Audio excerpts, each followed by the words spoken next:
welcome to Round Robin. I'm your host, Robin McCormick with the City of Hampton.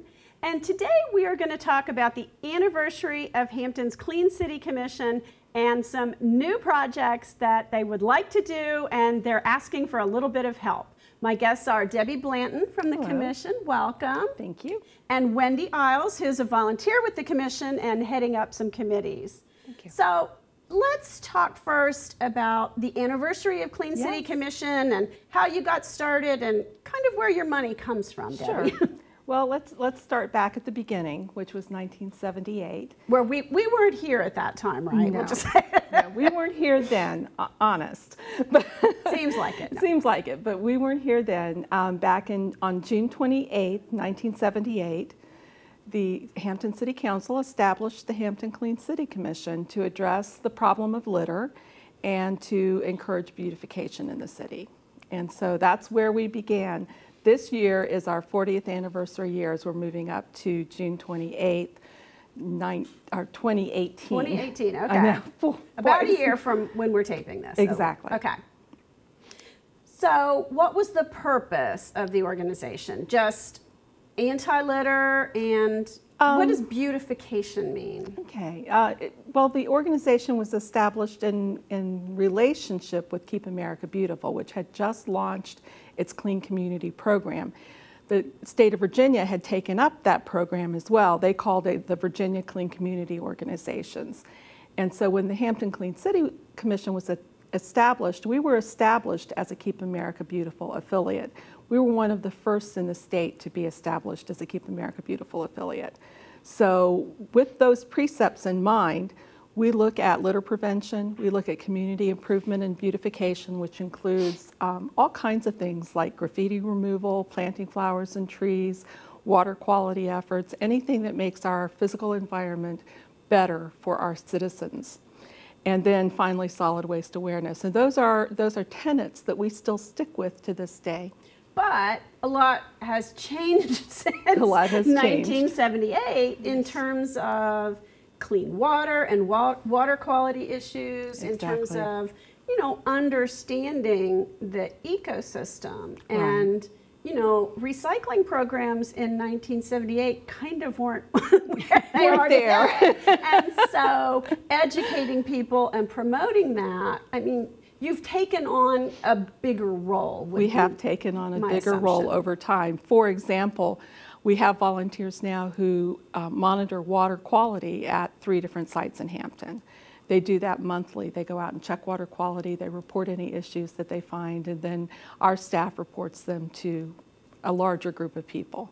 So that's one. We also do a lot of solid waste education that wasn't even possible back in 1978. Right, you wouldn't have been telling people what they can recycle. We wouldn't have been telling them about putting plastics in the recycling. Right. I mean, yeah, if anything back then, I'm not even sure there was aluminum can recycling at that point. There was. There were golden goats. Yeah, you would have to go somewhere and feed it. Right, right. And then in 1991, we had curbside recycling, and that was a really huge thing. Everybody was really pleased with it. It's grown now from the standard paper bottles and cans now to plastics of all kinds. Almost all plastics. We just keep reminding people, because I don't know that that message has gotten through to I know, it yet. hasn't sunk into my family yet either, to the other members of my family. So you have added programs, added classes and workshops and volunteers over these 40 years. Right. Our volunteers vary each year, around 6,000 volunteers per year. And they donate of their own time in the neighborhood of 20,000 hours a year. So we have a lot of people who are doing a lot of really good and important work. If you drive down the road and you see some people with some yellow-green vests on picking up litter, those are Hampton Clean City Commission volunteers. If you see a bunch of people out wearing those same vests planting trees, those are Hampton Clean City Commission volunteers. If you see some people get out of a van in a neighborhood and go around somebody's yard, those are Hampton Clean City Commission volunteers. They're looking at yards and selecting winners of our Yard of the Month contest. And some people might say, well, what good is that? It promotes examples of what we can all do. And the more each of us does, we're helping beautification, we're helping the environment, we're making our city care of better. The birds and the, right. And they're also promoting sustainable landscaping, because those are among the criteria that they use when they're examining these yards. We have volunteers going to the schools. We have youth in the schools who are volunteering to clean up their school grounds, but they're also volunteering to clean up other places as well. So we have volunteers from the very youngest to the very oldest who are all out there pitching in and trying to make Hampton the cleanest and most beautiful city in the United States. So that's our vision. There you are, and that's what you're doing. Right.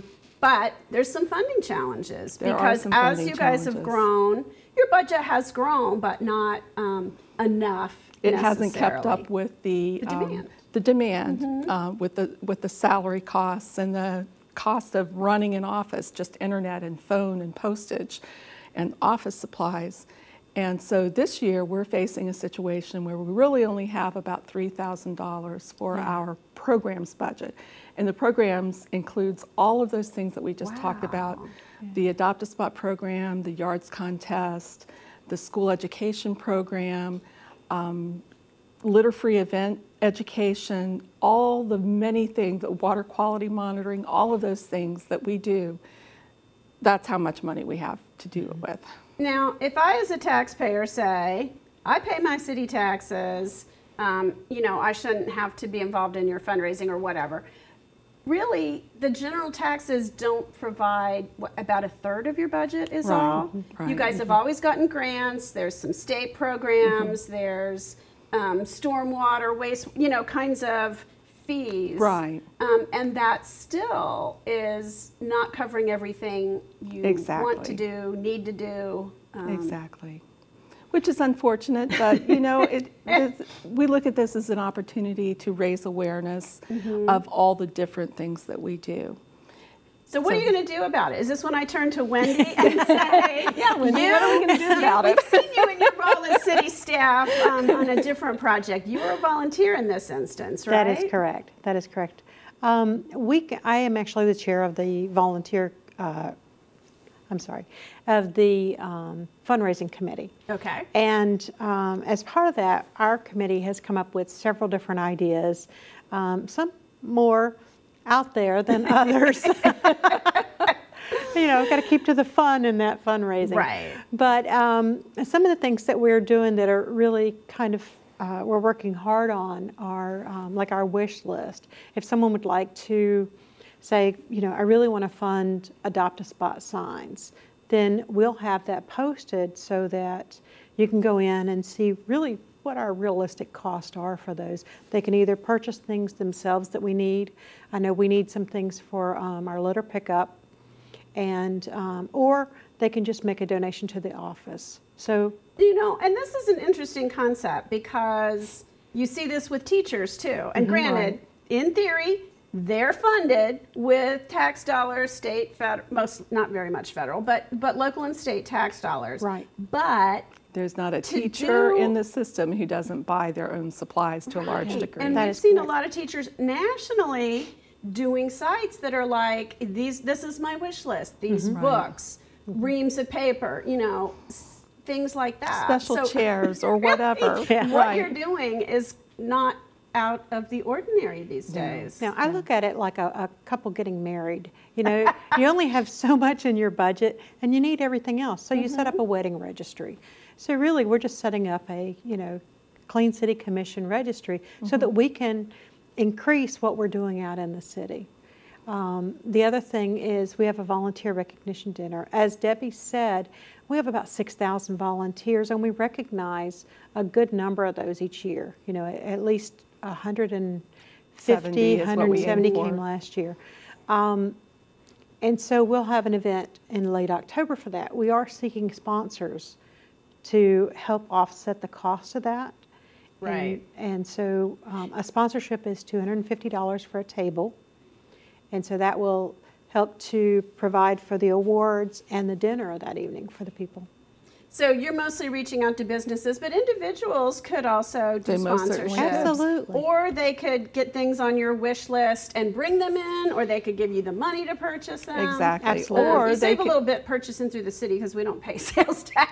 But, you know, people might have some sort of interconnection. It also makes people feel involved, I think, when they contribute time or money or goods. And people want to see where their money is going. I mean, I think that's why the wish list kind of works in a lot of instances. Absolutely. And they'll be able to see their money at work when they see people on the roadside cleaning up, when they see us at a city or a festival event with litter-free event bags, or some of the other things that we do. They'll be able to see that money at work.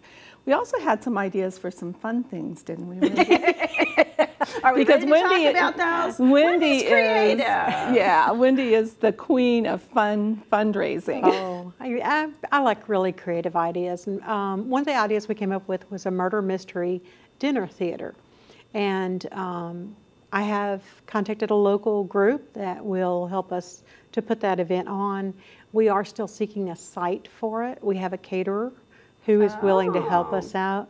We just need a site that's big enough for at least 100 people. That's a great idea. Yeah, and it's something that's not really happening here in Hampton. So, you know, I enjoy an evening out with my husband. I'm sure you enjoy an evening out. Yeah. And so why not go and support an organization like Clean City at the same time? So how do we know when these events are coming up? How do we stay in touch with what you guys are going to be working on, especially over the next year? The best way is to get on our email list and receive our newsletter because it has all the information, plus information from related organizations, I should say organizations with related missions.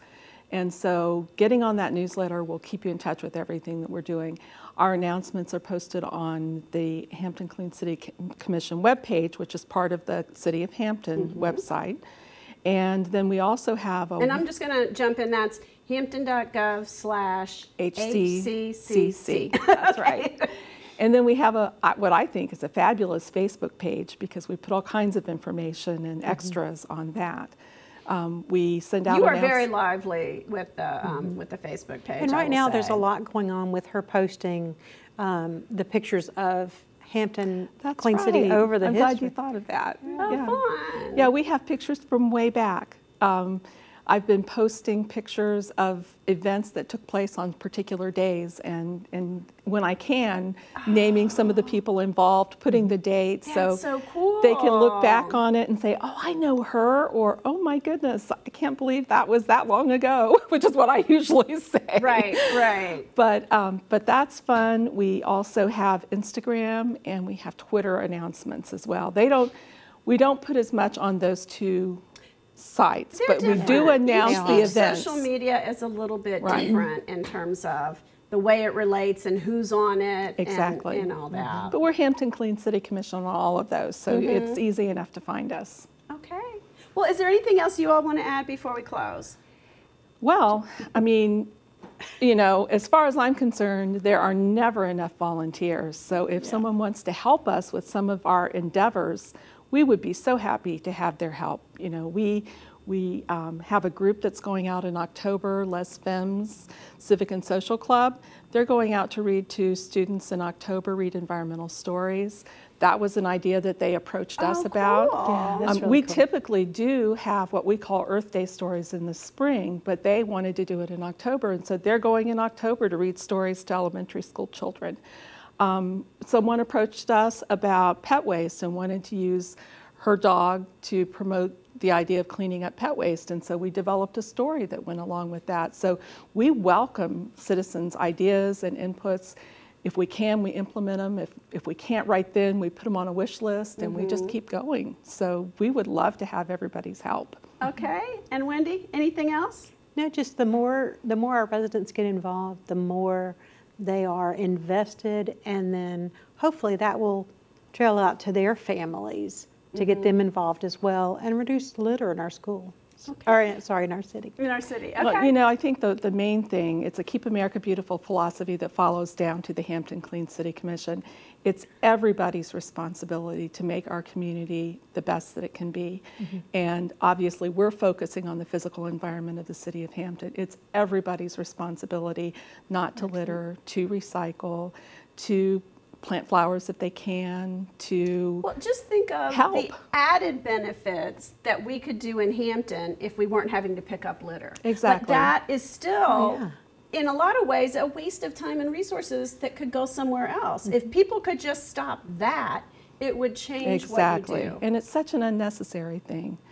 There's no reason for people to litter, and somehow or another they do. And so we're working on it, but well, thank you. And thank you for watching. I hope you will consider being involved with the Hampton Clean City Commission, whether that is as a volunteer, as a donor, or if what you can do is pick up litter where you are and encourage those around you to keep Hampton beautiful. Thanks for watching.